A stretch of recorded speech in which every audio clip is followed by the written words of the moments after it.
राधे राधे दोस्तों, निंदा की कथा भाग 2 में आपका फिर से स्वागत है। तो कथा इस तरह है।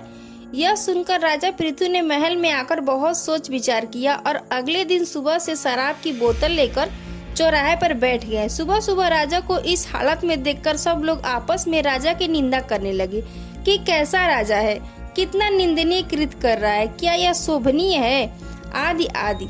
निंदा की परवाह किए बिना ही राजा पूरे दिन शराबियों की तरह अभिनय करते रहे। इस पूरे कृत्य के पश्चात जब राजा पृथु पुनः साधु के पास पहुँचे तो लीद के ढेर के स्थान पर एक मुट्ठी लीद देख आश्चर्य से बोले, महाराज ये कैसे हुआ, इतना बड़ा ढेर कहाँ गायब हो गया। साधु ने कहा, यह आपकी अनुचित निंदा के कारण हुआ है।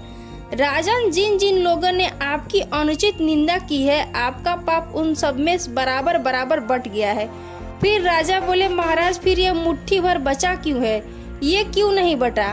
तो फिर ऋषि बोले, राजन ये तुम्हारा कर्म है, जितना तुमने मेरे भिक्षा पात्र में मेरे खाने के लिए दिए थे उतना तो तुम्हें खाना ही पड़ेगा।